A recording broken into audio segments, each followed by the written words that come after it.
Hello and welcome to DD India. I'm Ramesh Ramachandran and I have with me a very special guest, the Minister of Foreign Affairs of Hungary, Peter Szijjarto. Mr. Minister, thank you so much for your time to be on DD India. Appreciate it. Thank you for the invitation. Welcome. Let me just dive straight into the reason for your visit and your meetings here, and generally about India-Hungary relations in terms of trade, investments and people-to-people ties and security. If you can just run us through the main facets or features of the bilateral ties. Well, maybe the best summary for our bilateral relationship is that they have never been as good as now. And it's very easy to say such kind of a sentence, right? But it's very complicated to get there, because you have to put a lot of emphasis, a lot of energy, a lot of capacity, a lot of work on it. Right. And both the Indian and the Hungarian government have done so in the last couple of years, based on which we were able to build the best ever bilateral relationship between the two countries. We have been bound together on many issues, like politically speaking, we support your membership in the United Nations Security Council. We both consider that reform of the United Nations would be important from the perspective of making the United Nations able to address the current global reality and global challenges. In the meantime, the investing community of Indian companies have been steadily growing recently in Hungary.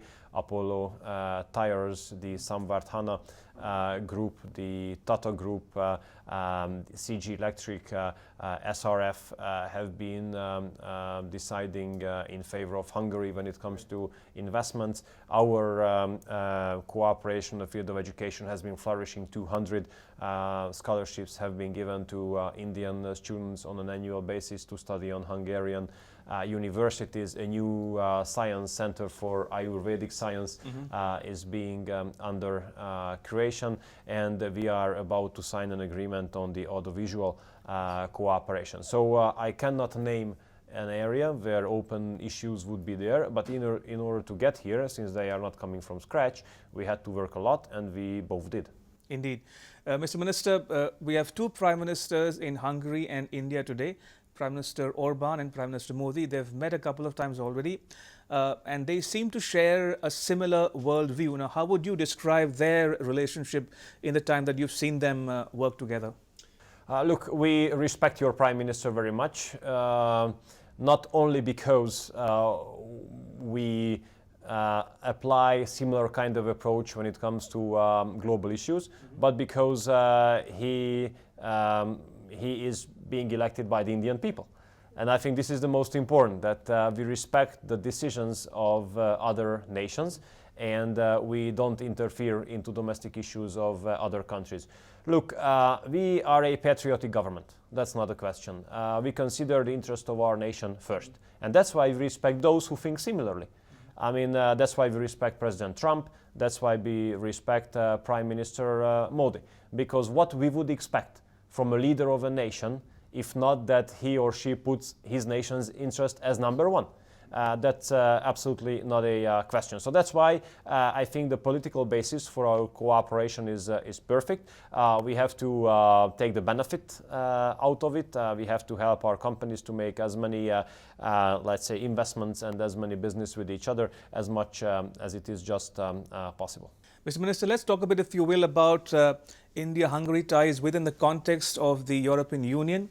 Do you think European Union has lived up to its expectations, and what about life after Brexit? So if you can talk about these issues in your intervention here. We Hungarians consider Brexit as, of course, regrettable. We regretted a lot the decision that the British people made to leave the European Union, but in the meantime we respected it, because who else would have the authority to make a decision about the future of the United Kingdom if not the British people themselves? So we might have an opinion, we might have a feeling about their decision. One thing we must not do is to judge it. So we respect the decision, but you have to know that UK currently represents 14%, 14% of the EU's economic performance. So you don't need to be super talented to understand that if 14% of an economic performance leaves an integration, that creates challenges. In the meantime, UK's voice will be missed from the future debates of the European agenda, because they have always represented a very rational, straightforward approach, and that's definitely going to be missed. in the upcoming years. And security-wise, it's not positive either, because there's a big British participation in all foreign affairs missions of the European Union, so that's going to have to be replaced as well somehow. When it comes to our cooperation, I mean Europe's cooperation with India, we usually find European Union slow when it comes to free trade agreements, when it comes to agreeing on mutual protection of investments and so on and so forth. So we usually encourage the European Union to be quicker and go forward. I hope that the new European Commission, which just was recently set up, will be more successful and overall quicker than the one before. Mr. Minister, with your permission, if I may quote what you said at the Rice Night Dialogue about the future of the European Union. One, you say that the EU has lost leverage over some key challenges facing the European Union. It's lost its pivotal role in terms of Brexit, in terms of Russia and China, and that there is no mutual trust and respect. Could you elaborate on your intervention at the Rice Night Dialogue? Look, I mean, if you look at the recent global challenges, you cannot name one where the European Union would have taken a leading role, with one exception, which was the JCPOA, the nuclear deal with Iran, where European Union was successful enough to take the leading role. But in all other issues, we proved to be unsuccessful. I mean, we tried to be a leader regarding the developments in Libya, but now it's Turkey and Russia to take it over. We always had an opinion about Syria, where situation definitely did not improve. Brussels carried out a very bad policy on migration. When it comes to Russia and China, the Western European countries bash both of them, but under the surface they make enormous businesses with them. So this kind of approach is not helpful, I think. I was really rightly complaining. It's right that I was complaining about the lack of mutual respect between the EU member states when it comes to internal debates, because there are some countries and institutions who think that they should educate the others, and this is definitely not the case.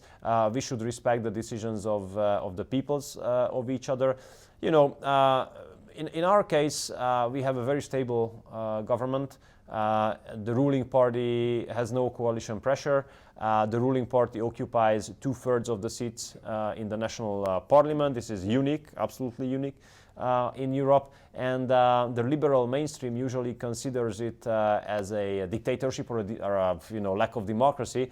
And they always forget about the fact that this politically stable situation was created through election. So this is the will of the people, and maybe this is not without a reason that this is the will of the people. So if will of people is more respected than currently, then we have a good hope that European Union will be a little bit stronger than now. Right, indeed. You spoke about Iran and the JCPOA and liberalism. I'll come to that in a bit. But if I can ask you about migration, it's a challenge for Hungary and the European Union as a whole. But there's a dissonance or a disconnect between Hungary's stand and the European Union stand and other members such as Germany. So where do we draw a balance, and how do we draw a balance? Look, it's obvious that we carry out a very strong and determined anti-migration policy. We preserve our right that it is only us to make a decision whom we allow to enter the territory of ours. It is only us to make a decision with whom we would like to live together. And neither Brussels nor New York, neither the European Union nor the United Nations should make this decision. But then the question is, how do you pick and choose? Who do you allow in and who do you not allow in? Actually, it's very simple. Whoever would like to come legally can enter the territory of the country of ours. Whoever comes not legally cannot enter the territory of our country. We have border crossing points where border can be crossed if one has passport, visa, but in case of illegal migrants, no way to come in. And there are no illegal migrants. Or refugees, for instance. Those who, it's very, very complicated to think about anybody to be a refugee on our border, because we are surrounded by peaceful countries. So when it comes to like the migration wave back in 2015, those people who marched through Hungary, either from Syria or any other place, they have crossed at least 5 or 6 safe countries before reaching Hungary. So you cannot consider anybody a refugee who would like to cross a border between two safe countries. Because what international law says is the following, that if one has to escape from his or her home, then has the right to stay on the territory of the first safe country on a temporary basis until the reason which made him or her escape comes over. So, I mean, you know, people from Serbia who came to us, or from Croatia, they cross Macedonia, they cross Greece, they cross Bulgaria, they cross Turkey, all peaceful countries. So what would be the reason for them to be allowed to violate our border? Indeed. You also mentioned about liberalism. So on the question of liberalism, Mr. Minister, there are a lot of commentary in the Hungarian media and outside media as well about the limits of liberalism in terms of seeing migrants or people of a particular religion as invaders, about seeing migrants as quote unquote poison. So does that also reflect the Hungarian position as well? Oh no, there are a lot of fake news being spread around about Hungary, so sometimes we are supposed to say things what we have never said. There are very bad things being, let's say, circulated about us. We have to face accusations, allegations all the time, but I think it's very well known to your current administration as well. So whoever goes against the liberal mainstream has to be faced with tough attacks and criticism, but we have to get used to it. I think one thing what we should not do or must not do is to lose the compass, because the compass must not be whether you fulfill the expectations of media or whoever. The compass should be the national interest, the will of your people. And you are elected based on the will of the people, so you have to fulfill that instead of looking for satisfaction of media outlets. Sure. Point taken. Let's sort of divert to other issues, regional issues for that matter. Let's start with Iran. You spoke about JCPOA. Are you satisfied with the E3, the France, Germany and UK's position on threatening sanctions on Iran if they do not adhere to the terms of the JCPOA? On the other hand, we heard Iranian Foreign Minister speak at the Raisina dialogue here, saying that the EU has reneged on its commitments, so don't blame us. So what's Hungary's position on the way forward on the nuclear deal issue? Look, we have a very clear principle position here. We do not want the number of countries with nuclear weapon to increase. But what about sanctions? Look, this is a debate of, let's say, tools or instruments, how to get there. You know, we are a small country again. We are not part of E3. We are not going to be the game changers here. I can sign up to the general European Union position, which has been to keep, to make everything to keep and preserve JCPOA. Right. And the other issue is, of course, Afghanistan.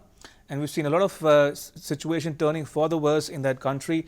But what is your position, Hungary's position on the ongoing talks with the Taliban and the fact that the government of Afghanistan is not involved in those talks? So are you satisfied with the status quo existing in Afghanistan? You know, here again, I have to highlight our principal position, which is that the international community must do everything in order to fight against terror.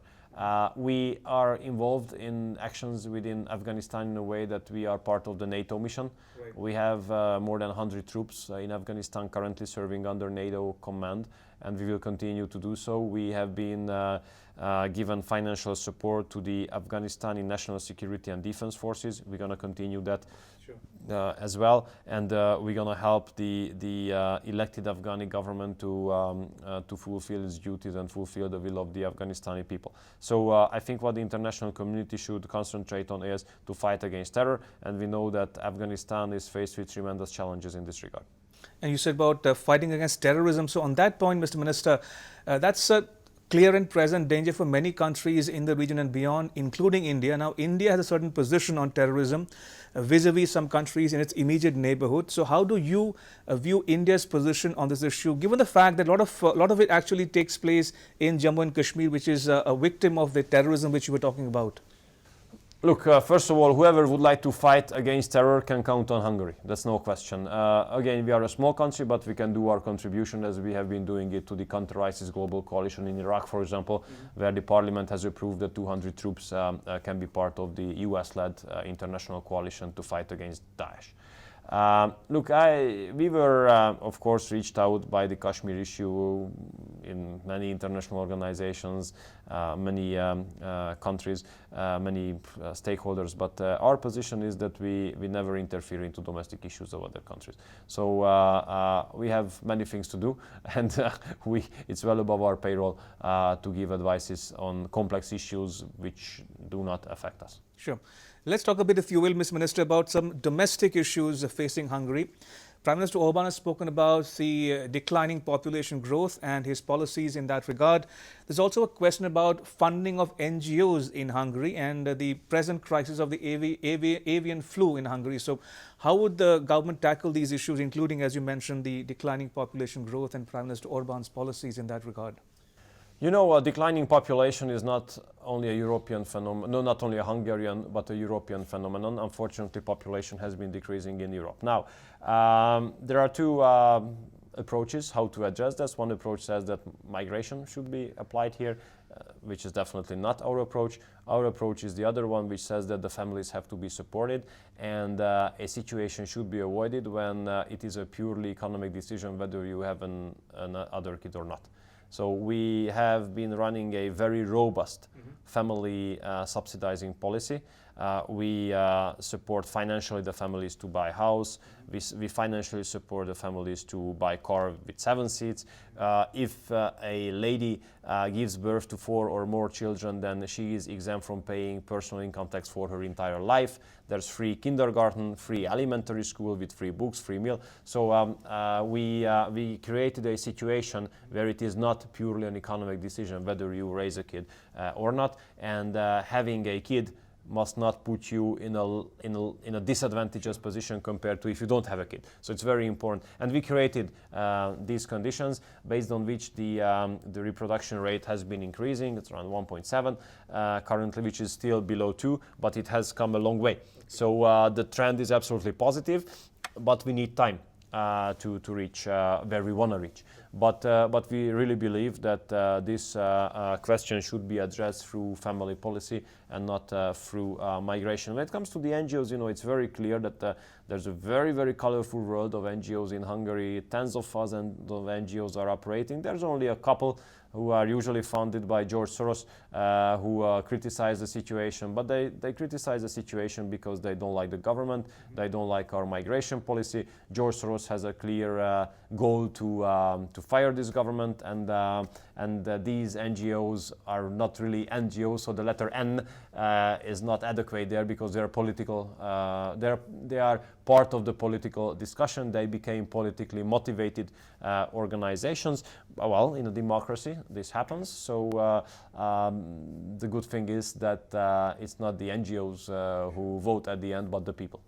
And coming back to your visit, Ms. Minister, you've arrived in India from Macau. What's Hungary's position, if I may ask you, about the so-called one country, two systems formula or model followed by Beijing? Does Hungary adhere to the so-called, again, one China policy? And what's your position on other issues such as Hong Kong and Taiwan, or for that matter, Xinjiang? What's happening to the minorities in Xinjiang? Look, here our principle is the same when it comes to, for example, India, the constitutional decision and others. We leave it to the given country. We don't comment, we don't judge because it's not our job. Of course, we follow the one China principle. Well, if the Chinese have agreed with within themselves or with their counterparts about the system of one country, two systems, and if it is okay for them, then why should we interfere in that? What my duty is to build good cooperation with the People's Republic of China and to build good cooperation with the two special administration regions, both Hong Kong and Macau, which I both visited this week, met the chief executives of both entities, and I think that this relationship based on mutual respect will work out in the future as well. And coming back to India-Hungary ties, Mr. Minister, we know that the ties go back a long way. India played a role in the 1956 uprising. So between then and now, how much of India does figure in the Hungarian mind space, so to speak, in terms of maybe films, Bollywood, music, yoga? Could you give us a flavor of the India Connect back home in Hungary? Absolutely. India and Indian people enjoy a very good respect in Hungary. We usually sympathize with India and the Indians. We are both nations which have a very rich culture, and based on that, we always respect those who are in a similar kind of position than we are. As I told you, Ayurvedic Center is now being under formulation. Your students are there in Hungary. Many Bollywood movies are being shot in Hungary, actually. Maybe it's not very widely known, but we have a very favorable tax system in order to incentivize movie shooting. And many Indian actors and actresses show up in Hungary and take part on movie shooting. So this time we have agreed on a text of an agreement on cooperation on audiovisual territory with your foreign minister, and this agreement is going to be signed soon, which will put this cooperation on a fast track. And one last question very quickly, Mr. Minister. The US ambassador to Hungary is quoted as saying that Hungary is the world's best kept secret. He says you must get the good news out and that Hungary need not be defensive. Your thoughts on what the ambassador said? Well, of course, the ambassador is right. Hungary doesn't enjoy very good, let's say, reputation in international media. But what more matters to me is that we have beaten the investment records in the last years, which shows that the international investing community puts its trust into Hungary. We are beating the tourism record every year.